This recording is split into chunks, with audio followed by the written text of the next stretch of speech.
I am Rita Carty Alexander. Many of you might know me for Miss Carty, Auntie Merle, Teacher Carty, and many other AKAs.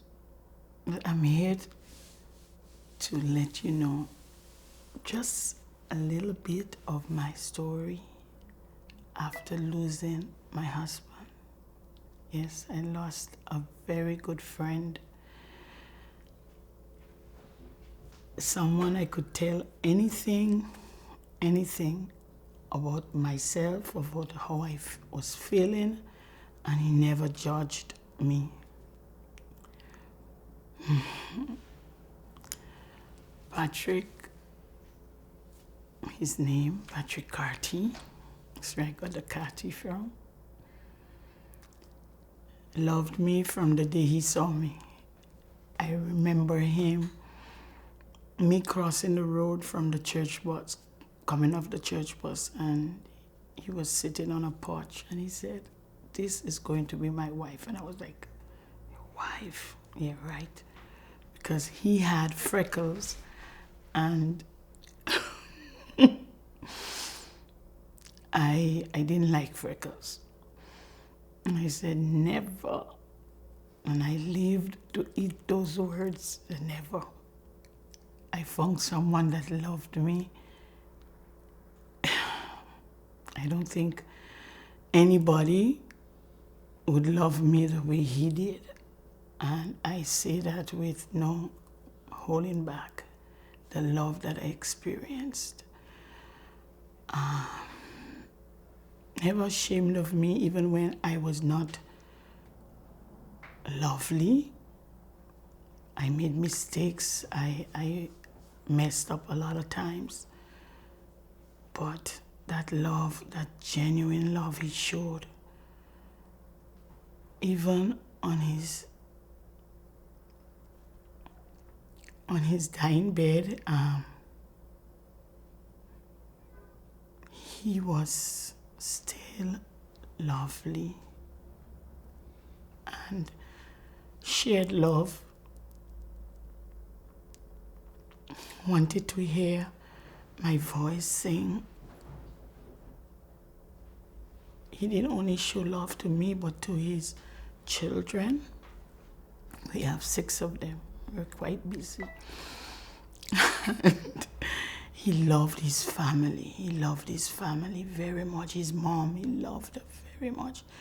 And my mom always told me, if you find a man that loves his mother, you will be loved. And that was no lie. She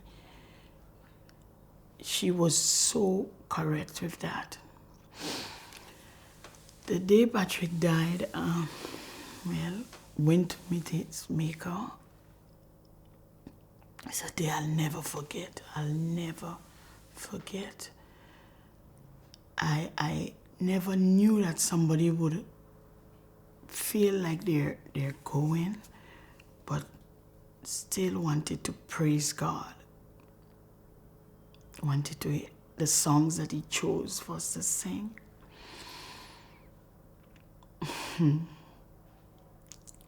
It's been 12 years, 12 long years.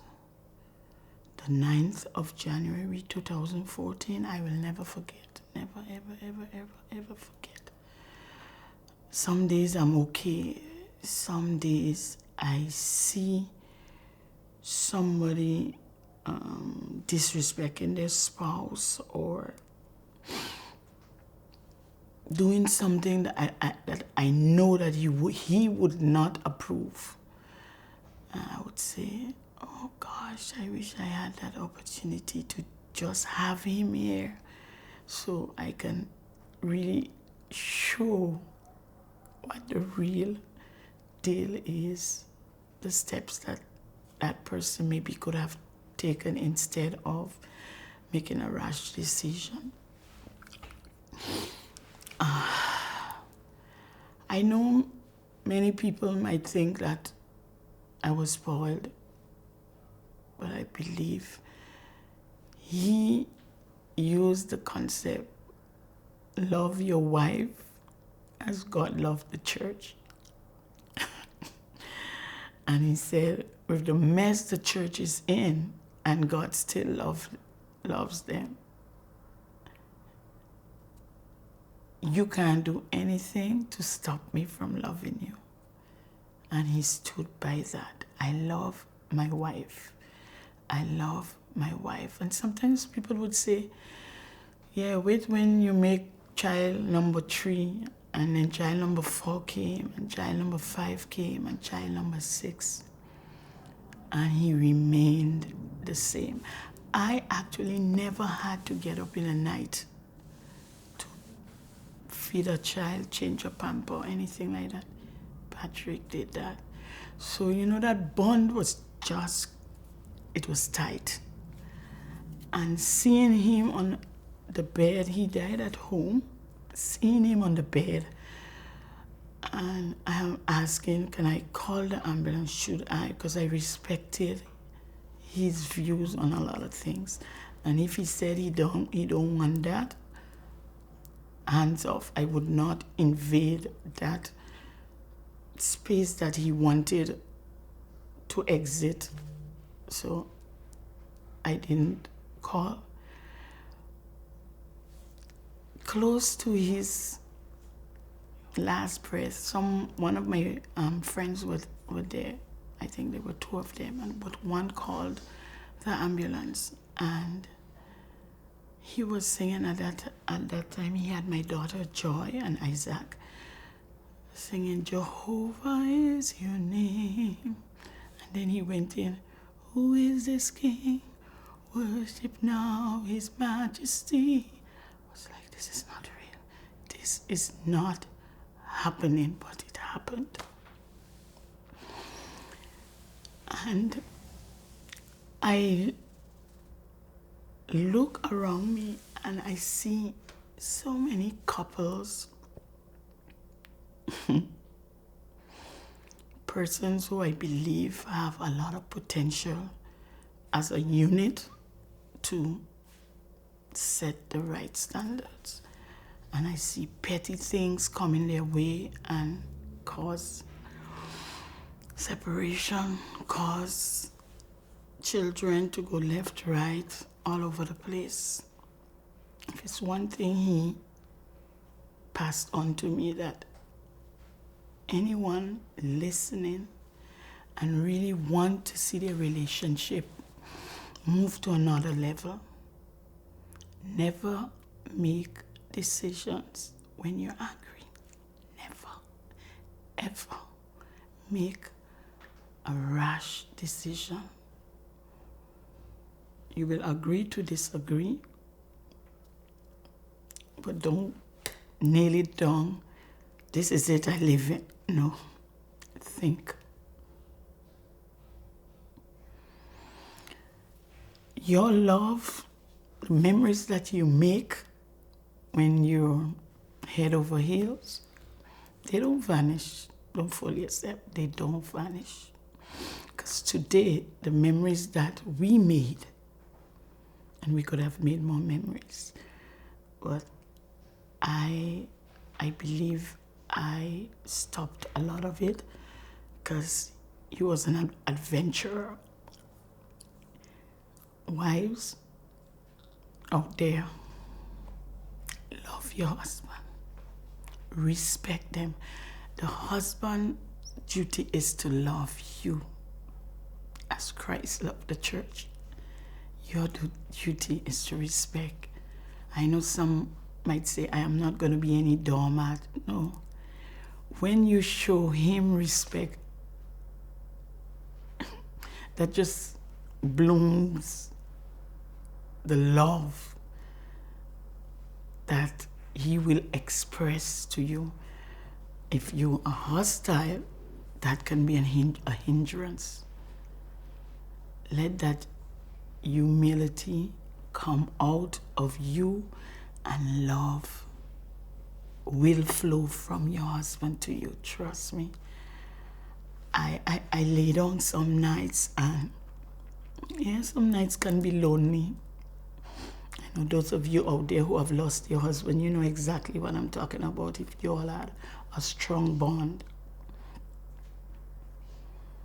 But I have learned that in Christ, had I not been, I would have become loco. Because I never saw me surviving without Patrick. I never saw that. And a few months after losing him, I lost my sister, who was like a mother to me, my right hand. I lacked for nothing with her being here, babysit the children, for me to go to school in the night, cook, come home, help me with the housework. Oh, she was. And then losing the both of them 2014, I had to hold on God. I had to. And I know some of you out there may say, why would God make you go through that, seeing that you're always at his service and the call to serve, you never back down? Why would he put you through that? I ask him that too, because he's my father. Whose daughter won't ask their father, Daddy, why? And after 12 years, I'm seeing, you may not believe me, I'm seeing that it made me more reliant on God. And it helped me to be a better person, because I actually got closer to God. Because I know he was close to God. And if I want to see him one day, I have to be closer to God. So don't give up on your God regardless of what may happen. Trust God. Love God. Love your spouse. Because after they're gone, you won't have a chance to say, I'm sorry, or can we do this? Enjoy the days you have together. I could not believe that it was happening.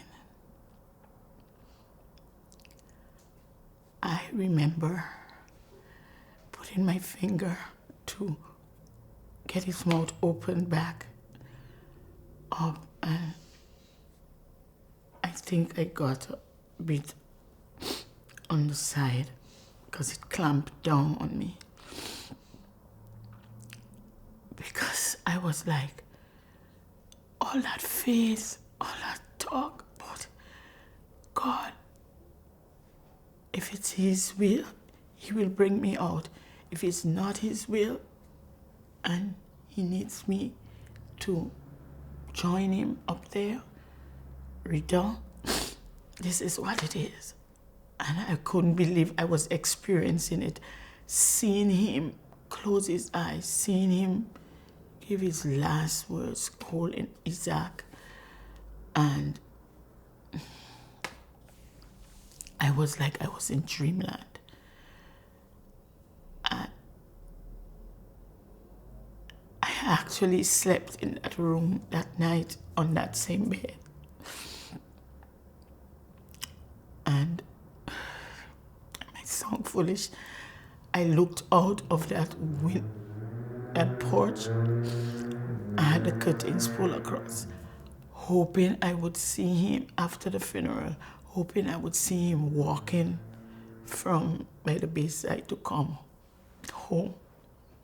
Months after, I would come from school and go and sit at the graveside until one day this lady, Miss Amelie, came and she said, don't do that to yourself. But the love, so many things he left with me in my mind, his voice, things that I should not do and never get sucked into doing, being out of control, and learn to be self-control. If you ever met him, you would know he was I say he was an angel sent just to be with certain people and to inspire them.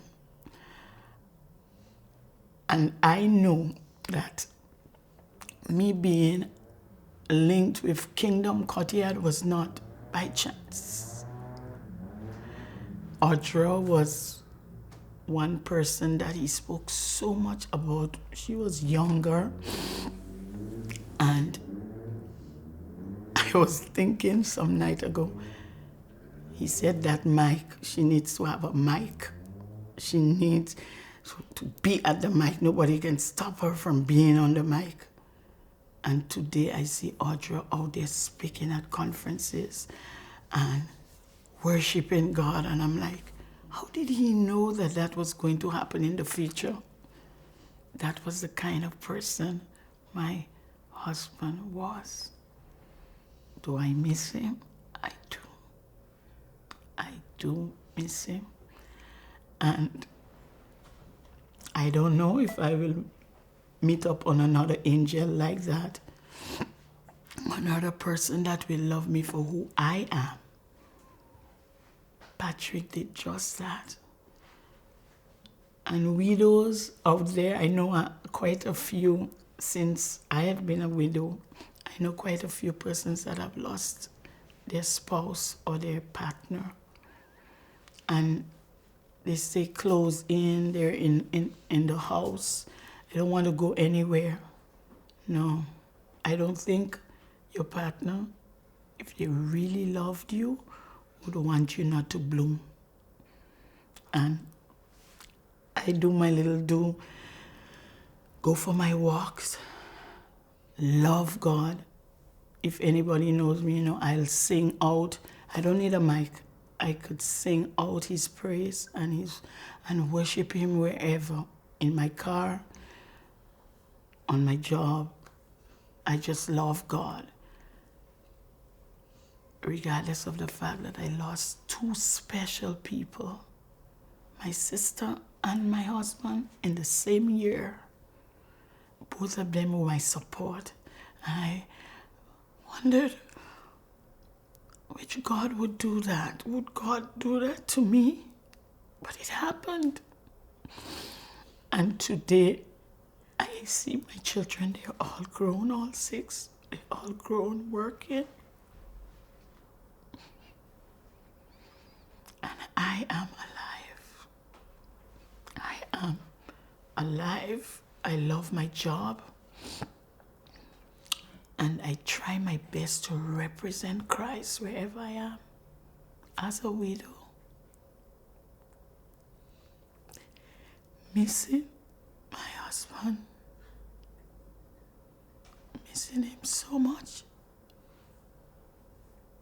I find myself saying so many times, if he was here, if he was here, this would not have happened, that would not have happened. But God is here, and God is always going to be here. And so I am learning to say, God got me. God got me. So whenever you're discouraged, remember, God got you. God got you. And in the wee hours of the night, trust him to give you sweet sleep and to turn your morning into dancing and to bring increase in your joy and happiness. Trust God.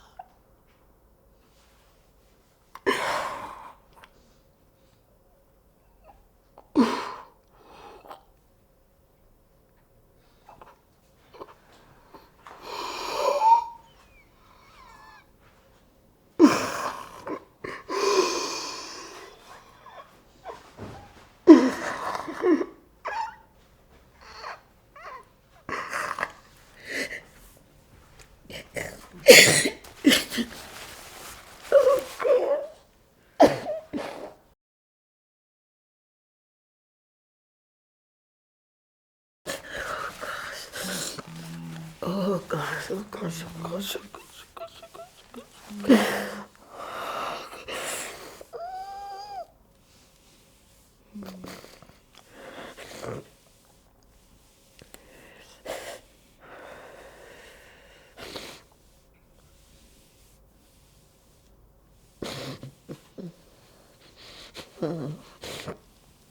Oh boy.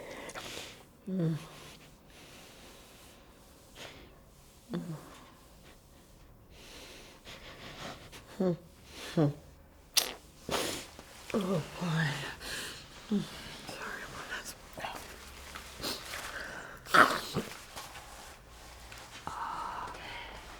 Oh, Lord. Oh, sorry about that, guys.